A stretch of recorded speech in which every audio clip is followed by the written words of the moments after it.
पन्नगे च सुरेन्द्रे च कौशिके पाद संस्पृशि निर्विशेष मनस्काय श्री वीरस्वामिने नमः। परम योगी परम श्रद्धेय श्रमण भगवान महावीर की अध्यात्म यात्रा का प्रसंग नय सार ने संतों को मार्ग बताया। संतों ने नय सार को मानो उपदेश देकर अध्यात्म का धर्म का मार्ग बताया और नय सार ने वंदन किया मुनि जी को। और यह वंदन भी जब भावपूर्ण होता है, हम पचपद 5 पदों की वंदना पंचपद वंदना करते हैं, अरहतों सिद्धों आचार्यों उपाध्यायों साधुओं को उनके कुछ गुणों का स्मरण कर उनको वंदन करते हैं और भावपूर्ण हम करते हैं, अच्छी कर्म निर्जरा हो सकती है। भले परमेष्ठी वंदना है, पंचपद वंदना है, इनमें जो बातें हैं उनको एकदम आत्मसात करके हम प्रणत होते हैं, तो इससे एक कर्म निर्जरा का लाभ हमें प्राप्त हो सकता है। और ये पंचपद वंदना, फिर अरहत वंदना, भाव भीनी वंदना, ये जो हमारे यहाँ गीत या गद्य पद्य चलते हैं, बड़े ऐसे अच्छे भावपूर्ण प्रतीत हो रहे हैं। अरहत वंदना में भी भाव भीनी वंदना भगवान चरणों में, कितने 4 पद्यों में कितनी अध्यात्म की अच्छी बातें भी आ गई हैं, इधर वंदन भी हो गया है। तो नय सार ने संतों को मुनि जी को वंदन किया और संतों से उपदेश मिला था। यह नय सार का ही भव है। प्रभु महावीर की अध्यात्म यात्रा में यह नय सार का भव है। इस भव में प्रभु वीर की आत्मा ने सम्यक्त्व को प्राप्त कर लिया था। वह जीवन, वह जन्म धन्य है जिस जन्म में सम्यक्त्व की प्राप्ति हो जाती है। सम्यक्त्व रत्नान्य परम ही रत्नम, सम्यक्त्व रूपी रत्न से बड़ा कोई रत्न नहीं। सम्यक्त्व मित्रान्य परम ही मित्रम, सम्यक्त्व बंधोर्न परो ही बंधु, सम्यक्त्व लाभान्य परो ही लाभ है। सम्यक्त्व से बड़ा रत्न नहीं, सम्यक्त्व से बड़ा कोई मित्र नहीं, सम्यक्त्व से बड़ा कोई बंधु नहीं, और सम्यक्त्व से बड़ा कोई लाभ नहीं। सापेक्ष बात भी कुछ हो सकती है कि चारित्र भी तो बड़ा लाभ है, माना चारित्र बड़ा लाभ है, पर चारित्र टिकेगा कहाँ? सम्यक्त्व नहीं है तो चारित्र टिक ही नहीं सकता। मानो कि चारित्र को टिकाने वाला, आलंबन देने वाला सम्यक्त्व है, अज्ञान को ज्ञान बनाने वाला सम्यक्त्व है। इस संदर्भ में कहा जा सकता है सम्यक्त्व से बड़ा कोई रत्न नहीं, मित्र नहीं, बंधु नहीं, लाभ नहीं। तो सम्यक्त्व की प्राप्ति हो जाना और सम्यक्त्व की निर्मलता अच्छी रहना, यह खास बात है। ऐसा प्रतीत होता है कि यह आस्था हो, तमेव सत्यम निसंकम जम जिनेहिं पवेहि, जो जिनेश्वर भगवानों ने प्रवेदित किया है वही सत्य है, या वह सत्य ही है, वह निसंक है। कि भाई मेरे चिंतन में कहीं त्रुटि हो सकती है, तो जिनेश्वर भगवान ने जो प्रवेदित कर दिया उसमें कोई गलती नहीं, तू नहीं। तो जिनेश्वर भगवान ने जो प्रवेदित कर दिया है, किया है, वही सत्य है, वह सत्य ही है। तो यह आस्था, यानी इसका तात्पर्य यह प्रतीत होता है कि जो सच्चाई है बस मेरा उसको समर्थन है, उसके प्रति मैं प्रणत हूं। यह भाव जितना पुष्ट होता है तो अनुमानित हो रहा है एक सम्यक्त्व को पुष्टता प्राप्त हो सकती है। दूसरी बात है कसाय मंदता। हमारे चारों कसाय क्रोध, मान, माया, लोभ, ये प्रतनु रहे। इनको प्रतनु करने का, पतला करने का हमारा प्रयास चलता रहे तो कसायों का प्रतनुकरण यह सम्यक्त्व संपोषण का एक उपाय, यह दूसरी बात, दूसरा उपाय है। और तीसरा उपाय है तत्व बोध करें, अनाग्रह भाव से, श्रद्धा भाव से, सम्मान भाव से तत्व ज्ञान, तत्व बोध करने का प्रयास करें और बात को बिना दुराग्रह के पकड़ने का, समझने का प्रयास करें। ये तीन आयाम मुझे सम्यक्त्व संपोषण के हेतु लग रहे हैं कि एक तो सच्चाई के प्रति निष्ठा, तमें उसका आगम का आलंबन सूत्र है, तमेव सत्यम निसंकम जम जिनेहिम पवेयम। वही सत्य है, वह सत्य ही है जो जिनेश्वर भगवानों ने प्रवेदित किया है। यानी जो सच्चाई है उसको मेरा संपूर्णतया सर्वात्मना प्रणत भाव से मेरा समर्थन है, मेरी अनुमोदना है। यह सम्यक्त्व पुष्टि का बड़ा एक साधन है। और कसाय प्रतनुकरण, क्रोध, मान, माया, लोभ, इनको पतला करने की साधना, यह सम्यक्त्व के लिए बड़ा सहायक तत्व है। और तीसरी बात तत्व बोध, श्रद्धा भाव, ज्ञान के प्रति सम्मान का भाव, और इधर अनाग्रह भाव, बिना दुराग्रह पूर्ण पूर्वाग्रह के तत्व को समझने का प्रयास, इनसे सम्यक्त्व की संपुष्टि हो सकती है, सम्यक्त्व की प्राप्ति और संपुष्टि हो सकती है। यो सम्यक्त्व के दो प्रकार, निसर्गजम निमित्तजम च। अब कर्मों का विलय हो गया, दर्शन मोहन ये हट गया, स्वतः भी सम्यक्त्व उभर सकता है। और यह उपदेश आदि निमित्त से भी सम्यक्त्व की प्राप्ति हो सकती है।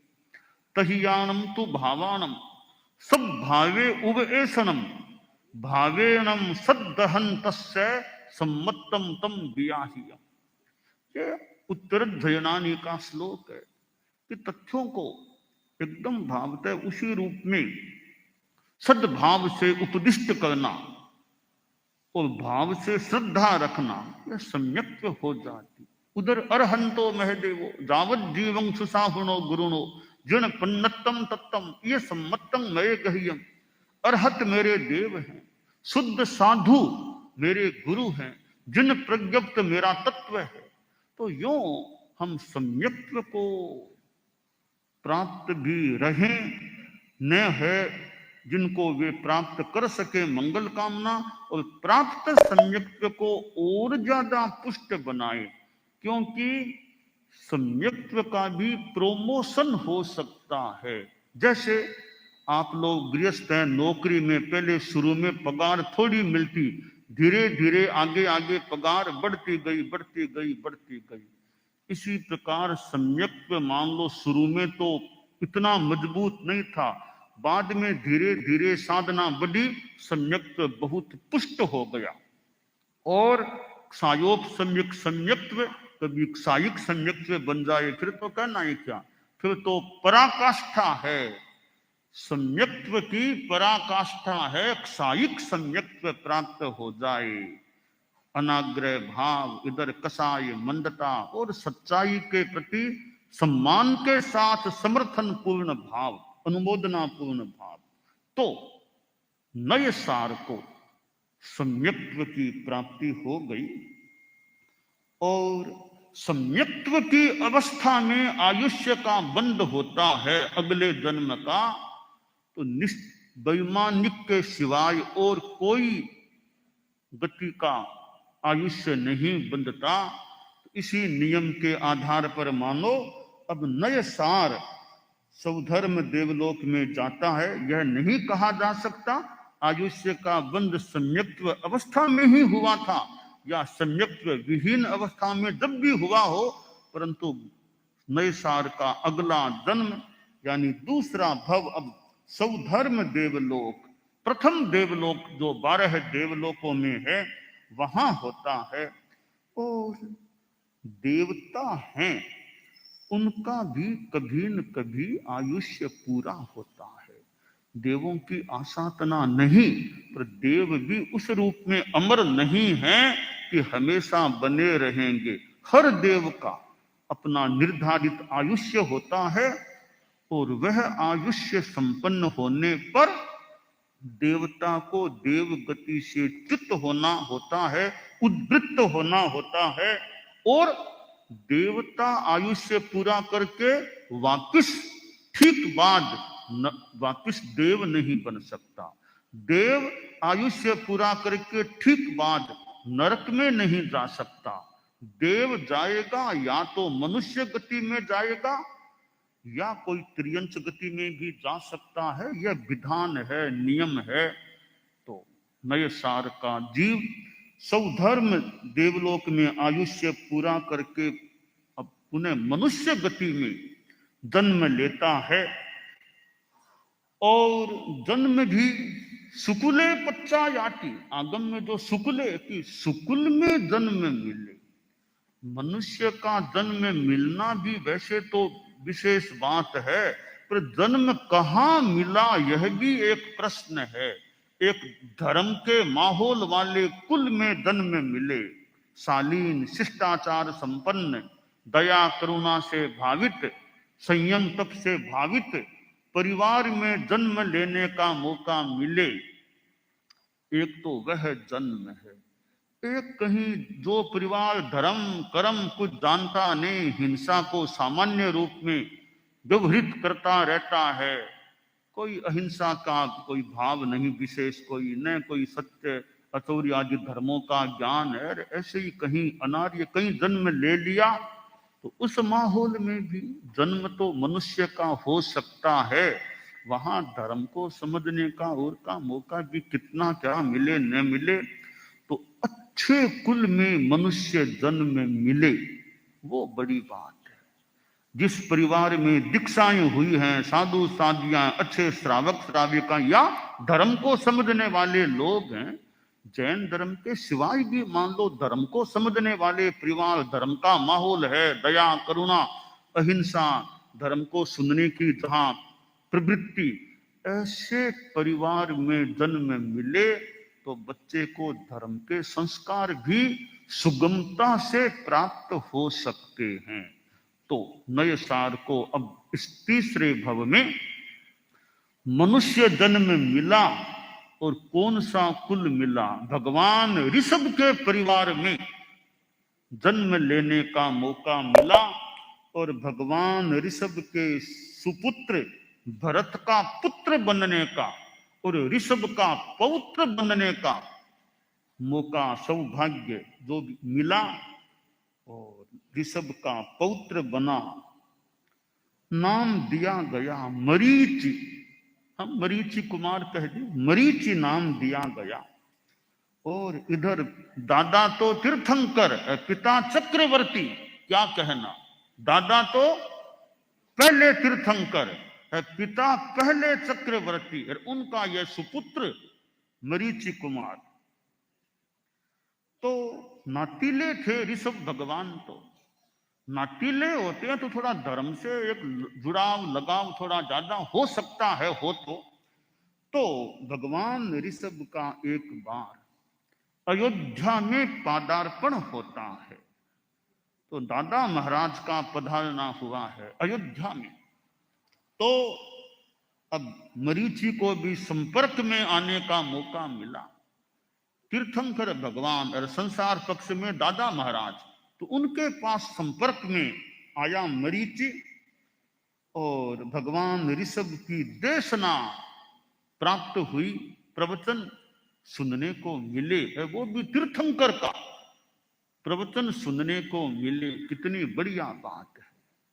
तो ये देशना और प्रवचन जो होता है उसके द्वारा कितनों को सन्मार्ग प्राप्त हो सकता है। हमारे कितने साधु साध्वियां दीक्षित हुए हैं, चारित्रात्माएं समणियां भी समणी रूप में दीक्षित हुई हैं, तो कितनों को कैसे कैसे संपर्क मिला होगा। कभी आचार्यों का, कभी और चारित्रात्माओं का संपर्क मिला होगा, प्रेरणा मिली होगी और उनमें एक संवेग मानो पुष्ट हुआ आश्रय और वे दीक्षित हो गए। तो यह प्रवचन सुनना, देशना सुनना, ये भी बहुत अच्छी चीज है। आप लोग जो प्रवचन सुनने वाले हैं, जो गृहस्थ हैं और अपना समय प्रवचन श्रवण में, उपासना में भी लगाते हैं, और यह वर्तमान यहाँ का तो माहौल एक मानो धर्ममय माहौल यहाँ का लग रहा है, मानो कोई तपोवन, कोई आश्रम हो, ऐसा यह परिसर लग रहा है, जहाँ साधक साधिकाएं साधना करने वाले इतने साधु साध्वियां समणियार फिर मुमुक्षु भी कुल मिलाकर के तपोवन जैसा यह नंदनवन परिसर आभासित अनुमानित प्रतीत हो रहा है।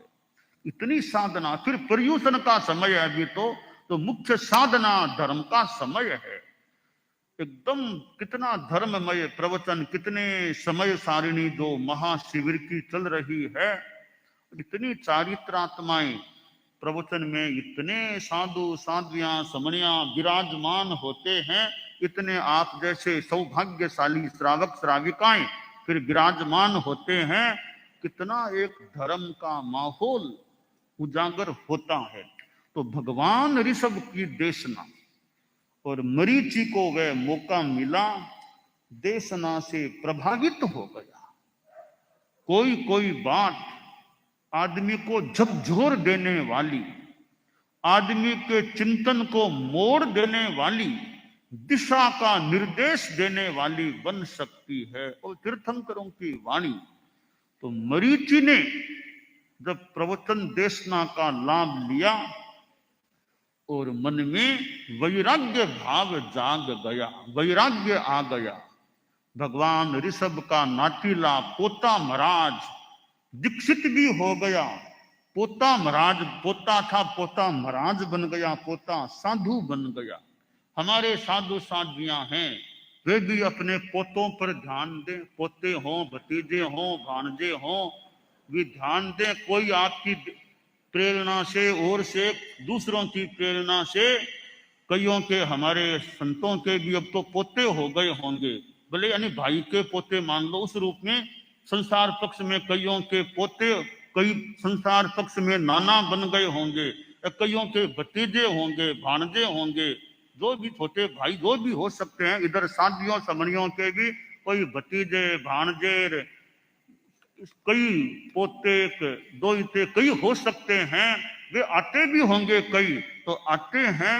उन्हें मौके मौके पर तत्वबोध की बात बताएं, अगर धर्म की विशेष प्रेरणा दें, तो कई वैराग्यवान भी बन जाएं तो बन जाएं। क्योंकि एक ही परिवार से अनेक बहनें हमारे धर्म संघ में दीक्षित, एक परिवार से अनेक भाई हमारे धर्म संघ में दीक्षित हैं, दो ही भाई और दोनों के दोनों दीक्षित हैं। ऐसे भी प्रसंग हैं हमारे धर्म संघ में।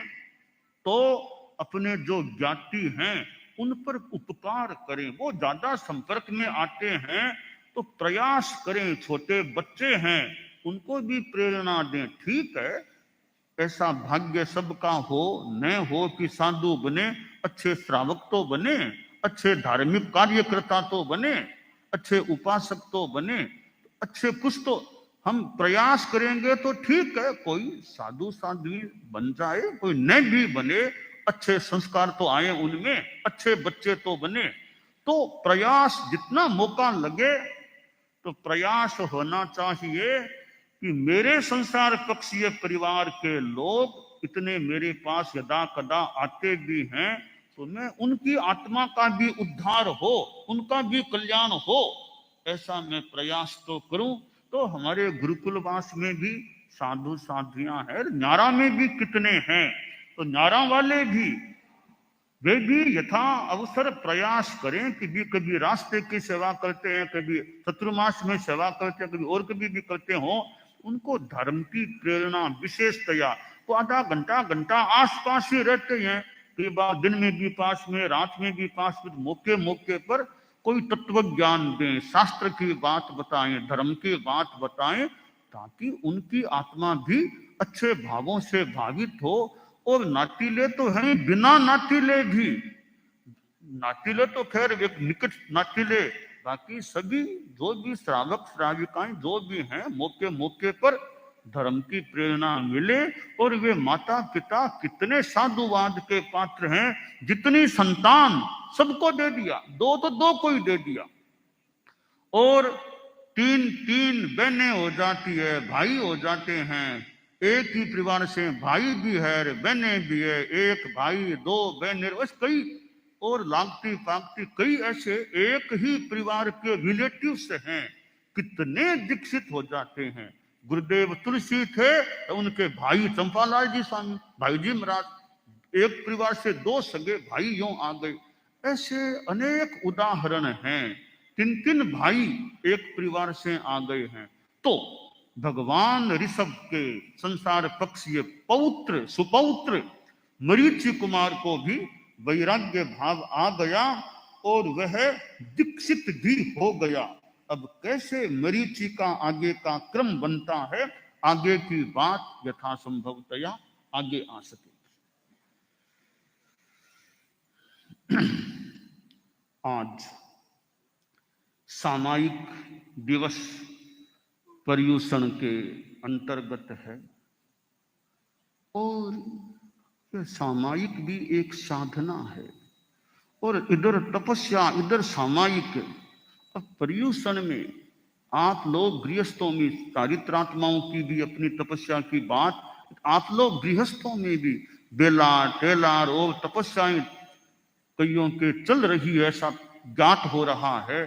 तो कितनी अच्छी बात है कि पर्युषण में तपस्या में लगे हैं, उपवास बेला तेला आदि करते हैं, कई औषध करते हैं, तो बहुत अच्छी बात है। पर्युषण में यह लाभ उठाने का मौका है, एक अच्छा समय है, एक धर्म की सीजन है, और इतने लोग यहाँ उपस्थित हैं, इतनी विराट उपस्थिति, आप लोग यहाँ अपना समय लगा रहे हैं, बहुत ही अच्छी बात है आपके लिए कि आप इतना समय लगा रहे हैं, धर्म का इतना आपको नैकट्य से संपर्क करने का, धर्म से संपृक्त होने का, इतनी चारित्रात्माओं की सन्निधि प्राप्त होना, इनके परिपार्श्व में रहना, और पंचम गुणस्थान वर्ती श्रावक हैं, वे भी तो एक पद पर हैं, श्रावक होना भी एक पद पर आना है। धर्म के संदर्भ में यह श्रावक भी एक पदवी है। इस पदवी पर जो श्रावक लोग हैं वे भी बहुत अच्छी बात है। तो यह पर्युषण की साधना बहुत अच्छे ढंग से चलती रहे। 8 दिनों का यह हमारा अष्टांगिक महोत्सव है, आध्यात्मिक महोत्सव है, कार्यक्रम है, वर्ष में एक बार आता है। और कितने लोग बाहर से यहाँ जमे, कई पर्युषण के संदर्भ में यहाँ आ गए हैं, दूर कुछ दूर रहने वाले, शहरों में रहने वाले, और वे भी पर्युषण के समय यहाँ आ गए हैं। तो यह भी एक बात, विशेष बात है कि इतना समय निकाल करके यहाँ रह रहे हैं, पर्युषण का लाभ ले लें। भले वो व्यस्त रहते हों, तो वो पर्युषण के मौके पर यहाँ आ जाना, पहुंच जाना, और यहाँ एक गुरुकुलवास में रहकर इतनी धर्म की गंगा जहां प्रवाहित हो रही है, मानो उसमें धर्म की गंगा में डुबकी लगाने के लिए आदमी कहाँ तीर्थों में और में डुबकी लगाने के लिए जाने की बात होती है, उसका अपना विधि विधान हो सकता है, कोई इसमें कोई ऑब्जेक्शन की बात नहीं कह रहे हैं, किंतु धर्म की गंगा में डुबकी लगाना भी तो कितनी बड़ी बात है।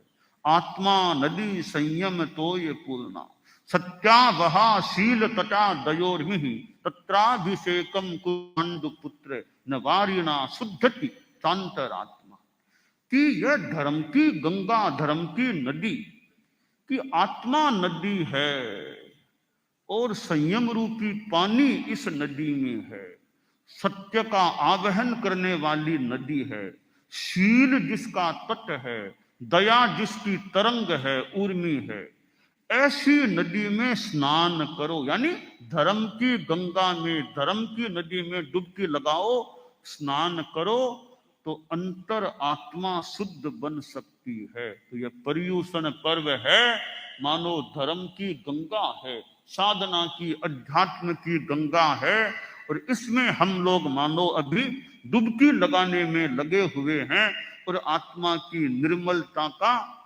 एक अच्छा अवसर है, सुंदर अवसर है। परम पूज्य गुरुदेव तुलसी के समय भी पर्युषण की आराधना आप लोगों ने देखी होगी।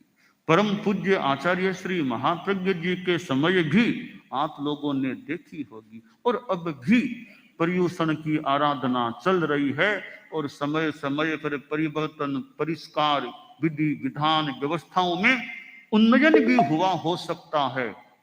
तो कुल मिलाकर यह पर्युषण का जो अष्टांगिक महोत्सव, आध्यात्मिक महोत्सव है, यह कोई खाना पीना मौज उड़ाना वो महोत्सव नहीं है। यह कोई मौज मस्ती, भौतिक मौज मस्ती का नहीं, तो अध्यात्म की मस्ती का समय है, अध्यात्म में लीन होने का वो समय है, बहुत बढ़िया समय है। मन की शांति, चित्त की निर्मलता, और यह सामायिक औषध, उपवास आदि आदि की आराधना, प्रवचन श्रवण एक अच्छे उपाय हैं। तो सामायिक, यूं तो सामायिक के अनेक प्रकार, अनेक बातें हैं, साधुओं के भी सामायिक है, सर्वविरति सामायिक साधु के होती है, वो तो बहुत ही बड़ी बात है। साधु वाली सामायिक तो 5 चारित्रों में पहला चारित्र है सामायिक चारित्र। तो साधु तो दीक्षा लेते समय सामायिक चारित्र को प्राप्त करता है, सर्व सावध्य योग का जीवन भर के लिए परित्याग करता है, वो तो बहुत बड़ी सामायिक है। और शास्त्र में कहा गया, जो समो सब भूएषु तसेषु थावरेषु ये तस्य सामायियम होई केवली भाषियम, कि जो सब भूतों, प्राणियों में, त्रसों में, थावरों में सम है, उसके सामायिक होती है, ऐसा केवली के द्वारा भाषित है। तो साधु की तो बहुत बड़ी सामायिक है। आप लोग जो गृहस्थ हैं, और वे नॉर्मली एक मुहूर्त वाली यह सामायिक करते हैं, यह भी अच्छी चीज है। तो यह सामायिक है, इसमें अपनी जितनी जागरूकता, सर्व सवद्य योग की बात मान लो, गृहस्थ के लिए संभव न भी हो, क्योंकि साधु के तो 3 कर्ण 3 योग से पूरा त्याग हो सकता है, और सामान्यतया गृहस्थ के वो त्याग नहीं हो सकता। गृहस्थ 3 कर्ण 3 योग की सामायिक भी ले ले। सामायिक के 3 प्रकार है। आप गृहस्थों की जो सामायिक है वो 3 प्रकार की होती है। एक 6 कोटि की सामायिक, दूसरी 8 कोटि की सामायिक, तीसरी 9 कोटि की सामायिक। और 6 कोटि 8 कोटि के तो संप्रदाय भी बन गए। इस 6 कोटि 8 कोटि हमारे यहाँ तीनों प्रकार की सामायिक गृहस्थ के लिए सम्मत है। गृहस्थ 2 कर्ण 3 योग से त्याग करे सामायिक में, वो 6 कोटि की सामायिक है। साथ में अनुमोदु नहीं वचन से, काया से इतना और जोड़ दे तो 8 कोटि सामायिक हो जाती है। अनुमोदु नहीं मन से यह भी जोड़ दे तो 9 कोटि सामायिक हो जाती है। यो तीनों प्रकार की सामायिक श्रावक के हो सकती है। सामान्यतया नॉर्मली जो सामायिक ली जाती है वो आश्रय 2 कर्ण 3 योग वाली सामायिक होती है। यह सामान्य, यह सामायिक है। इसके बाद में कोई विशेष और त्याग करे तो 8 कोटि भी हो सकती है, 9 कोटि भी हो सकती है। परंतु श्रावक 9 कोटि की सामायिक भी ले ले, 3 कर्ण 3 योग से भी त्याग कर दे, तो भी साधु जैसा त्याग नहीं हो सकता।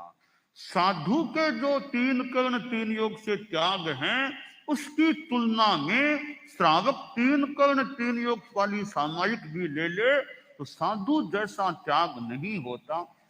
वास्तव में देखा जाए तो श्रावक 3 कर्ण 3 योग से त्याग करे वो भी एक अपेक्षा से है, पूर्णतः त्याग वैसे नहीं होते हैं सामान्यतया।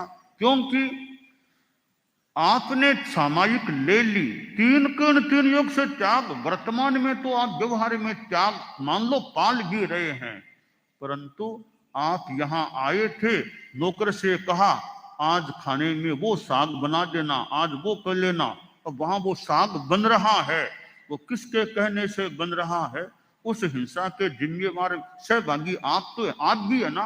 अभी भले आपके सामायिक है, आपने जो निर्देश और दिया उसके अनुसार आरंभ समारंभ हो रहा है, उस हिंसा में आप भी तो बड़े सहभागी हो सकते।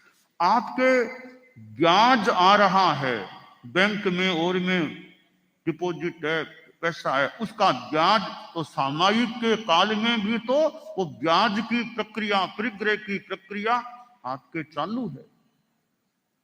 आपके फैक्ट्री है, दुकान है, वो आपके कहने से सारे काम अभी भी मान लो चल रहे हैं, तो सामायिक भले 3 कर्ण 3 योग से वर्तमान में वो सारे परिग्रह के काम आपके संदर्भ में आपके द्वारा कहे हुए हो रहे हैं। इसलिए 3 कर्ण 3 योग से त्याग करे, वो वर्तमान में तो त्याग है, परंतु परोक्ष में वो आपके हिंसा परिग्रह के काम चालू हैं। इसलिए साधु के जैसे 3 कर्ण 3 योग से त्याग होते हैं, वैसे त्याग आमतौर से गृहस्थ के नहीं हो सकते। तो यह सामायिक है।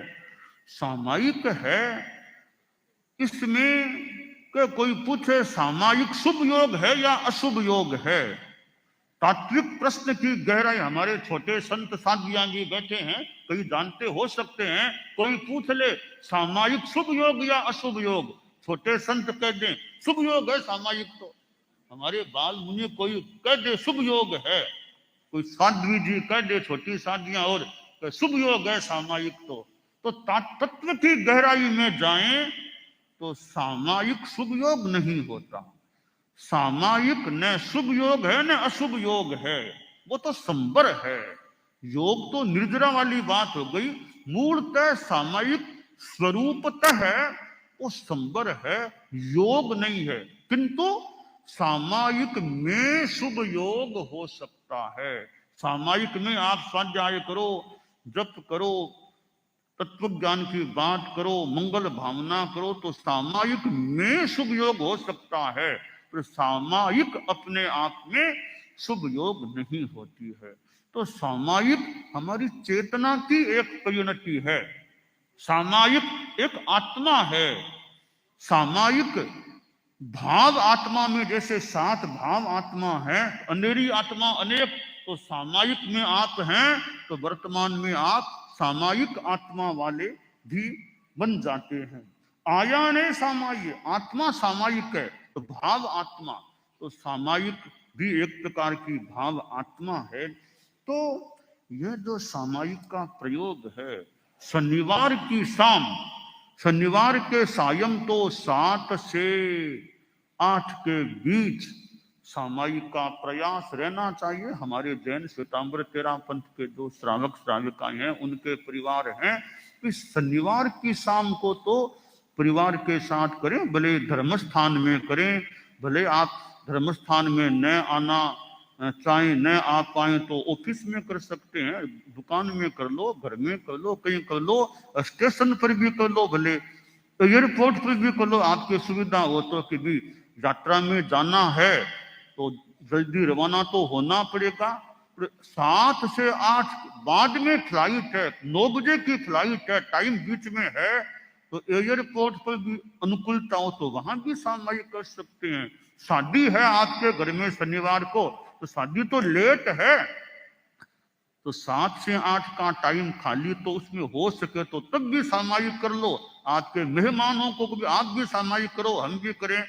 और वर वधू भी सामायिक कर लो, बोले 7 से 8 के बीच में शादी से पहले सामायिक हो जाएगी, उनके धर्म का काम हो जाएगा। अभी वर वधू से को भी आप अभी शादी में संस्कार में देरी है, जैन विधि संस्कार में देरी है, अभी आप सामायिक कर सकते हो, तो वो भी सामायिक कर ले, बहुत बढ़िया, मंगल हो जाए। धम्मो मंगल मुख्यतम, शादी से पहले धर्म का मंगल हो रहा है, तो बहुत अच्छी बात। तो यानी शनिवार का सामायिक का क्रम है, जितना संभव हो सके करने का प्रयास हो। और सामायिक तो अगर देखिए 50 वर्ष आ गए हैं, आदमी को 50 वर्ष पार हो गए हैं, तो प्रयास यह करना चाहिए एवरेज में रोज एक सामायिक हो जाए। 50 वर्ष आ गए हैं, जीवन के शताब्दी के उत्तरार्ध में प्रवेश हो चुका है, अब तो रोज एक सामायिक एवरेज में, आज नहीं तो कल तो कर लो, एवरेज में एक सामायिक रोज हो जाए। 50 वर्ष के बाद तो ऐसा यथासंभवतया प्रयास करना चाहिए, सुबह सुबह की सामायिक हो जाए, बहुत बढ़िया। अपनी सुबह कर लो, तो यात्रा में जाना पड़ेगा, 6 बजे की फ्लाइट है, ट्रेन है, तो संभव हो स्वास्थ्य की अनुकूलता हो तो 1-1.5 बजे उठ के भी सामायिक कर सकते हैं आप, कि सामायिक मेरी हो जाए, बाकी के काम बाद में अब होने वाले हो सकेंगे। तो यह सामायिक के प्रति ऐसा रुझान रहे कि यह संस्कार 50 वर्ष आने के बाद तो रोज एवरेज में सामायिक, उससे पहले सप्ताह में एक कर लो, रोज अभी मुश्किल है, काम धंधा बहुत है, ऑफिस है, दुकान है, परिवार है, समाज है, रोज नहीं कर सकते, तो सप्ताह में एक सामायिक कर लो। ठीक है, छोटे बच्चे मान लो नहीं भी कर सके, थोड़े बड़े हो जाए भी सप्ताह में एक या महीने में 1-2, कब विदेश जाना होगा और वहां बहुत व्यस्त हैं, व्यस्त तो ठीक है, प्रयास तो करो सप्ताह में एक हो जाए, फिर भी अनुकूलता नहीं है तो महीने में 1-2 सामायिक कर लो, तो कुछ तो करो। थोड़ा बच्चा समझदार हो गया, 9-10 वर्ष का हो गया, 7-8, अब वो सामायिक के साथ जुड़ जाए तो यह हमारे जीवन के लिए, आत्मा के लिए सामायिक करना भी एक अच्छा उपक्रम होता है, तो उसकी आराधना भी अच्छी चलनी चाहिए। और सामायिक में बड़ी अच्छी तन्मयता भी, जागरूकता, मेरे कहीं सामायिक में दोष न, कहीं छिंटे लग गए, बूंदे लग गई पानी की, उसकी आलोचना प्रायश्चित ले लेना।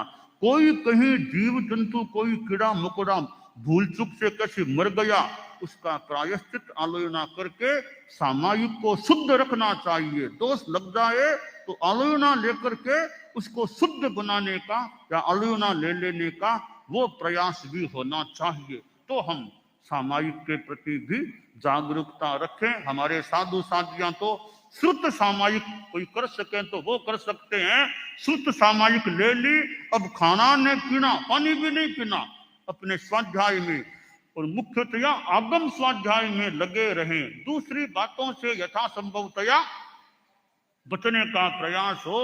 तो इस प्रकार हम सामायिक स्वाध्याय के द्वारा आत्म कल्याण की दिशा में आगे बढ़ सकते हैं। तो हमारे इतने साधु साधियां भी यहाँ पधारते हैं, विराजते हैं, प्रवचन में सहभागी बनते हैं, समनिया भी आती है, आप लोग तो हैं ही, हमारे साधु साधियां भी यहाँ कार्यक्रम की शोभा मानो बढ़ा रहे हैं, विराज रहे हैं, इतने साधु साधियां समनिया हैं, तो बहुत अच्छी बात है। हम सभी में अध्यात्म की समता की साधना की, संघ सेवा की, धर्म संघ की सेवा कर सके, अच्छी भावना का विकास होता रहे, यह काम्य है।